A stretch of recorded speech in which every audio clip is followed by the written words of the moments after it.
So if you saw my spare rib video the other day, you know that I have a lot of extra rib scraps. So today we're gonna use those in some beans. So thanks for joining us, and we're gonna get started. Okay, so we've got the Weber kettle set up for this. You could do this anywhere you wanted though. You could do this on the stovetop, in the oven, over a campfire, on a smoker. It really doesn't matter. So the first thing I'm going to do is get my Dutch. Oh, by the way, notice how I have this set up. I've got my Weber kettle charcoal baskets turned upside down to create kind of a shelf with coals in the middle. And by the way, those coals in the middle, a lot of them are from my last cook, so they're not all scorching hot. And then I've got them around the sides as well. So that's just essentially going to create an oven inside the kettle. So I'm going to set my Dutch oven down there, make sure it's sitting in a good spot. I want to be careful not to have it fall or anything like that. And we're just going to start with some bacon. And I've got some bacon in my little dish here. And I'm just going to start letting it come up to temperature. I've got a wooden spatula out here ready to go. And this is peppered bacon, by the way. Just happened to be what I had. I think it'll add some good extra flavor as well. Use whatever bacon you want, though. I've got it mixed in here with my rib scraps, so I'm just trying to pick it out. But if I don't get it all, it'll eventually get in there and it'll be fine. Not worried about it. So then as that comes up to temperature, I'm just going to get ready to split it apart. I've sort of got it cut up into chunks, but they're kind of stuck together. So we'll get that going. And so as that starts to fry a little bit, I will bring you back and we'll go to the next step. Okay, so our bacon's had a little bit of time to start crisping up a little bit. So I'm just going to stir it around. It's broken up into pieces. And while that is finishing, I've got one piece of this rib scraps that's actually a couple of ribs, bones still in. And I'm going to go ahead and put that meat side down in the center of the skillet and just let it start crisping up a little bit, cooking, searing on the outside, rendering some of the fat that I know is there. And so we're going to let that go for a couple of minutes and we'll be back. Okay, so that piece of rib has been given time to hopefully brown up a little bit. Yeah, it looks great. So we're going to flip that over to the other side for now. The bacon is starting to crisp up. So now I'm going to add in the rest of my rib meat. A couple of things I've done with this. I've cubed it up into reasonably uniform size, maybe 1 inch by 1 inch. I wasn't scientific about it because it's not going to matter that much. And I've also dusted it with Meat Church Honey Hog, which I think goes great on pork. I've been using this a lot lately, and so I've just dusted it. And there's a reason I just put a little bit on it, because we're going to add more later. But I just wanted to build the layers of flavors. So I'm just going to drop my rib meat in, make sure I can get a lot of it in contact with the bottom of the pan. And we're just going to let that start to brown up. We're going to get the lid back on to maintain the heat. And we will bring you back in just a few minutes. Okay, it's been about 15 minutes. This pork has been browning. I did get in the pot one time and stir it around just to make sure it wasn't burning and to get the other pieces closer to the surface of the pan.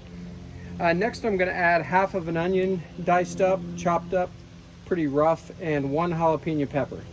I did remove most of the seeds in the ribs. I didn't get scientific about it, but I did go ahead and do that because I wasn't quite sure how spicy these jalapenos are. Jalapenos to me are so hit or miss. Some of the family doesn't like things that spicy. So I'm just going to, put that in there. And my pot fell, so I'm gonna lift that back up with my glove. You do have to be careful of that with this setup. I could have put those a little closer together. It would have helped me, but they'd have probably moved a little anyway too. So either way, you got to be careful. And we're just going to mix this around now. Now, I do not necessarily want to caramelize these onions. I do just want to get them soft and just extract some flavor from them. So we'll just let them go there. This smells outstanding with the charcoal going. I also dropped a piece of pork on the charcoal, which is helping with the smell as well. So we're gonna let that go for a few minutes and we'll come back and add our beans and the rest of the ingredients. Okay, it's been about another 15 minutes. I did jump back in here once off camera and stir everything around. So I'm gonna do that again real fast.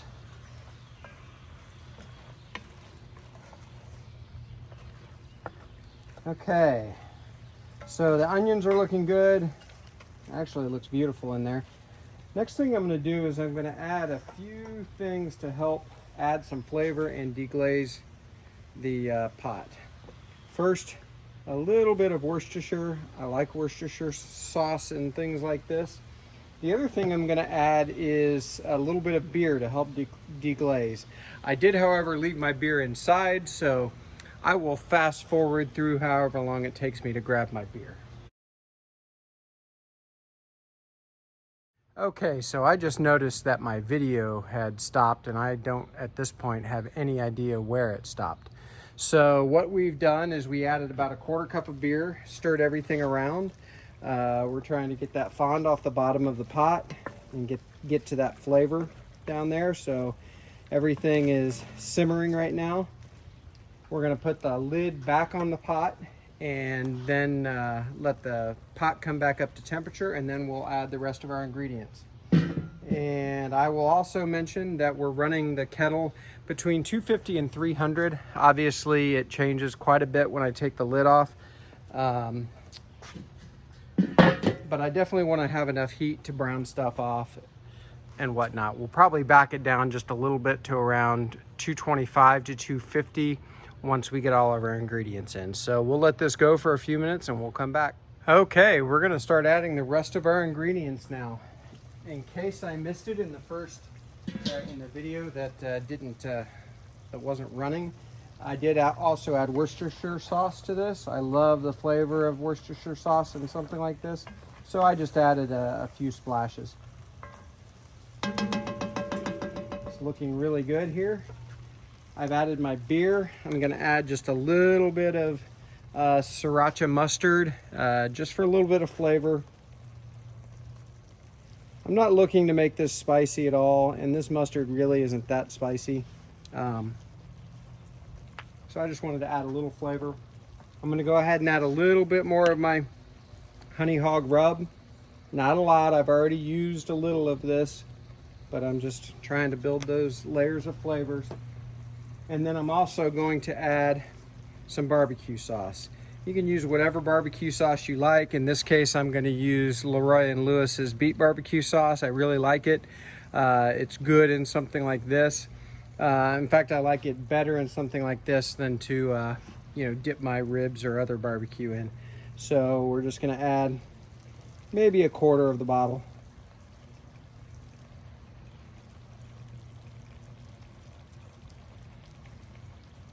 There we go. Get the lid back on that. I'm going to give this all a quick stir with my spatula. There we go. I can just see those rib pieces softening up, breaking down, and over the course of the afternoon in this pot, it's really going to become soft. So next, I am going to put my beans in. So I'm not going to do anything fancy here. I'm just going to dump them in. Sorry if I'm covering up part of this in the camera, but I'm sure you get the idea. Now I'm going to use my wooden spatula to mix everything around really well.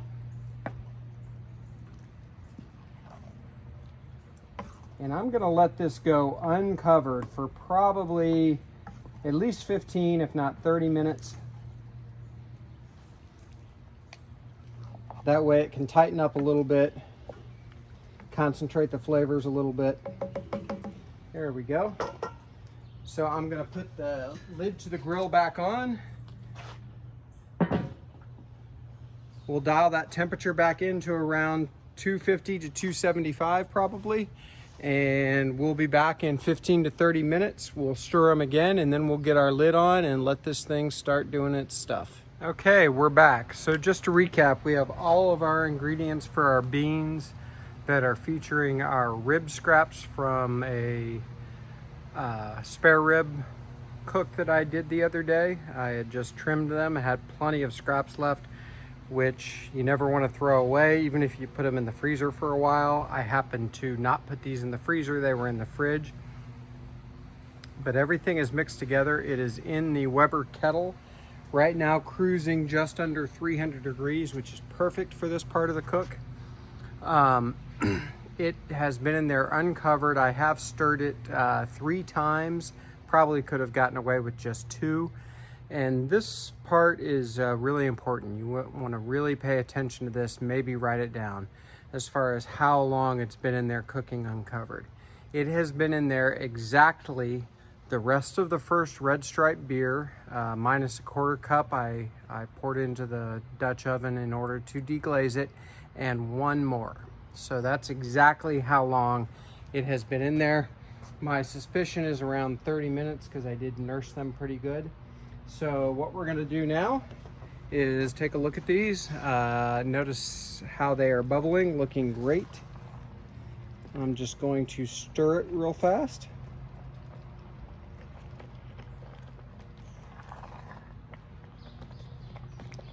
And I'm gonna cover it up. This is ready to just sit and simmer on its own, covered up. I am gonna dial the vents in so we get to a temperature of around 225. I don't wanna go too hot for the rest of this cook. Right now, these need to go at least a couple of hours. 4 or 5 would be better. And we'll probably uncover them at the end for just a little bit. And at this point, just so you're aware, BTUs are BTUs. So you can finish this on the stovetop, you can finish it in the oven, but where's the fun in that? Let's cook outside. So we'll keep this right where it is. We'll put the lid on it. And since I am gonna cook out here, I'm gonna keep an eye on my temperature and keep an eye on my coals. If I need to add a few more briquettes to either side, I will do so. I will likely not add any more to the bottom because that's probably gonna go for a while. But I'll dial the vents back, try to get to a temperature of around 225. I will likely get in here and stir this. I may bring you back for some of those, but probably won't for all of them. But this is now just gotta sit and do its thing. And I did, by the way, taste them as I was stirring them a time or two, and they are fabulous, and they're only going to get better. So we'll bring you back. Okay, these have been on maybe an hour or something like that. Honestly, haven't kept track that well, but not really that big of a deal. As long as they get their time, 2 to 5 hours. So we're just gonna take a look at them. I did add a couple more briquettes to the end. I also moved the coals out from under the pot, just because I didn't want it to get too hot under there. So I just used my spatula to do that. They are bubbling nicely. So I'm just gonna stir them around. If there's any scraping I need to do on the bottom just to make sure we don't burn, I'm gonna do that. Felt a little there. So all in all, I think these are looking good. I can't tell about the rib meat yet, how tender it's getting, but I'm not even worried about it. It will get tender by the time it's done. I might check it before the end, but I'm certain it's getting there. So these look great. We will get the lid back on and keep them cooking. So we'll bring you back probably in another hour or so. Planning on these coming off in the next couple of hours. So we'll bring you back. Okay, our beans with the rib trimmings have been on now just under 5 hours. I know that they are good to go. We'll take the lid off, give them a quick stir, and get ready to taste. They smell delicious. I found one of those rib bones, so all of that meat has come off the bone. So that's a good indicator that these are good to go. So we will bring you back here in just a few minutes to taste. Okay, so let's give our beans a try. I stirred them up one last time, and I've got the lid back on the Dutch oven, just keeping them warm. But I dished myself out a little. Really good. I actually didn't get a bite of the spare rib trimmings in that, so I definitely have one now.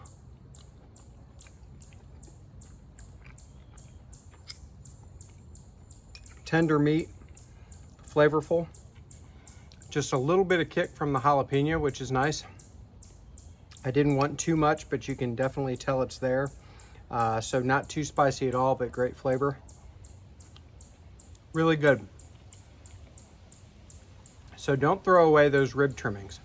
Keep them. There's a lot of stuff you can do with them. I got other ideas for the future. So great beans. Try them sometime, and we will see you next time on Buckeye Barbecue. Oh, and do me a favor. Like this video and subscribe to the channel. I'd appreciate it. Thanks.